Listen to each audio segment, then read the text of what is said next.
नमस्कार साथियों, स्वागत है आप सभी का एक बार फिर से आपके अपने YouTube चैनल संस्कृत ग्रुप्स पर। साथियों, आज का वीडियो है आम जन की सुविधार्थ एक सूचनात्मक वीडियो, ताकि आप इसे सभी तक साझा करेंगे और निश्चित रूप से ये जानकारी आम जन तक पहुंचाने का काम करेंगे कि 1 अप्रैल 2022 जो कि आज है, तो 1 अप्रैल 2022 से राजस्थान में चिकित्सा विभाग के अंतर्गत एक बड़ा फेरबदल हुआ है और उसी फेरबदल की जानकारी के लिए वीडियो बनाया है।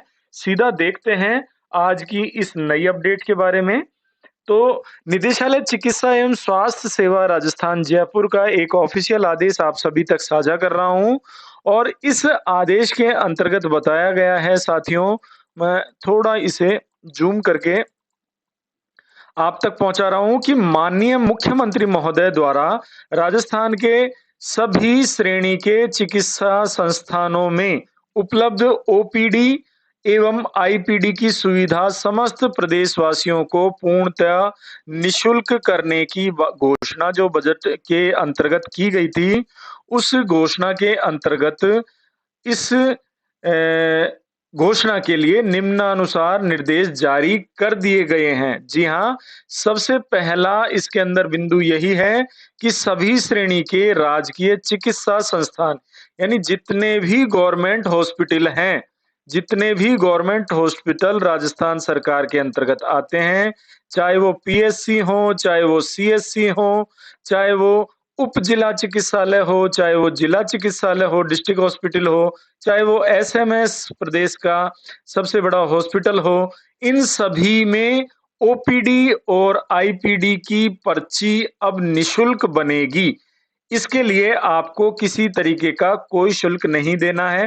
पहले बीपीएल के अंतर्गत, या फिर जो सीनियर सिटीजन थे उनके लिए, या फिर जो आरजीएचएस या पेंशनर थे उनके लिए ही निशुल्क थी, लेकिन अब ये सभी के लिए निशुल्क कर दी गई है।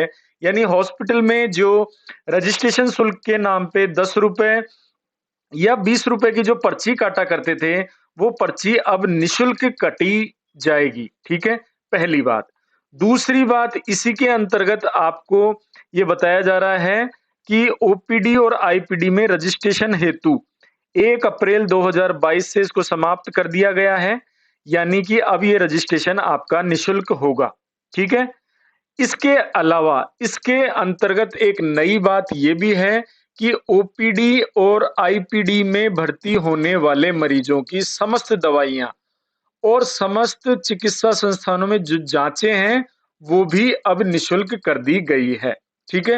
हालांकि कुछ जांचें और कुछ दवाइयों को छोड़ करके शेष दवाइयां पहले से राजस्थान सरकार के द्वारा निशुल्क हैं, जांचें निशुल्क हैं, लेकिन अब सभी तरीके की दवाइयां और सभी तरीके की जांचें निशुल्क कर दी गई है, जो कि राजकीय चिकित्सा संस्थानों के अंतर्गत जो दवाइयां मिलती हैं और जो जांचें होती हैं। ठीक है? इसके बाद डॉक्टर्स के लिए ये निर्देश है कि वो सुनिश्चित करेंगे कि चिकित्सालय में दवा वितरण केंद्र पर उपलब्ध दवाइयां ही मरीजों को लिखनी है, यानी बाहर की दवाई नहीं लिखनी है। और विशेष परिस्थिति में यदि कोई दवा आपके लिए मतलब चिकित्सक के द्वारा अन्य दवा नियमानुसार क्रय करके रोगी को उपलब्ध कराई जाएगी। ठीक है? यानी कि रोगी पर इसका कोई वित्तीय भार नहीं आएगा। ठीक है? इसके अलावा जो आगे की बात है वो ये है कि विभिन्न राजकीय चिकित्सालयों में पीपीपी मोड पर संचालित सुविधाएं, जैसे वहां पर सीटी स्कैन की जो सुविधा है हॉस्पिटलों में, ये पीपीपी मोड पर चल रही थी। ठीक है? एमआरआई पीपीपी मोड पर चल रही थी और डायलिसिस पीपीपी मोड पर चल रहा था। ठीक है? अब इस पीपीपी मोड पर जो उपलब्ध सुविधा है उनको भी निशुल्क कर दिया गया है, यानी कि सीटी स्कैन, एमआरआई और डायलिसिस की जो सुविधा है, ये भी रोगियों को निशुल्क मिलेगी। ठीक है? हर रोगी को इसका निशुल्क लाभ मिलेगा। लेकिन जो पीपीपी पार्टनर है, यानी जिनके सहयोग से यह जांच हॉस्पिटल में की जा रही है, उनके द्वारा रोगी से लिया जाने वाला जो भी कोई शुल्क था, वो शुल्क अब चिकित्सा संस्थान द्वारा भुगतान किया जाएगा। यानी जैसे हॉस्पिटल में यदि सीटी स्कैन होती थी, एमआरआई होती थी, डायलिसिस होती थी, तो पहले रोगी उसका भुगतान करते थे, अब उस राशि का भुगतान चिकित्सा संस्थान द्वारा किया जाएगा। ठीक है? इसके अलावा यह सुविधा केवल राज्य के समस्त प्रदेशवासियों के लिए है। यानी मूल रूप से राजस्थान का निवासी होना चाहिए। राजस्थान का निवासी नहीं होने पर यह लाभ नहीं मिलेगा। ठीक है? तो इसके लिए आप ये विशेष रूप से ध्यान रखें कि राजस्थान का प्रदेशवासी होने के प्रमाण में आपको आपका जन आधार कार्ड साथ में रखना है। यदि आप हॉस्पिटल जाएँ, चाहे आप पेंशनर हो, चाहे आप आरजीएचएस में हो, चाहे आप आम नागरिक हो, आप अपने साथ अपना जन आधार कार्ड ज़रूर लेकर जाएँ, ठीक है? यदि जन आधार कार्ड नहीं है तो अन्य दस्तावेज जिसमें आप अपना मूल निवास राजस्थान का प्रमाणित कर सकें, ऐसा प्रमाण साथ में लेकर के जाना है, तभी आपको यह सुविधा निःशुल्क मिल पाएगी, ठीक है? इसके अलावा अन्य जो सुविधाएँ हैं जिनका उपचार से कोई लेना-देना नहीं है, जैसे पार्किंग, हॉस्पिटलों की पार्किंग निःशुल्क नहीं रहेगी, कैंटीन निःशुल्क नहीं रहेगी, हॉस्पिटल में यदि आप कॉटेज वगैरह लेते हैं, तो उसका जो कोई भी शुल्क है, वो आरएमआरएस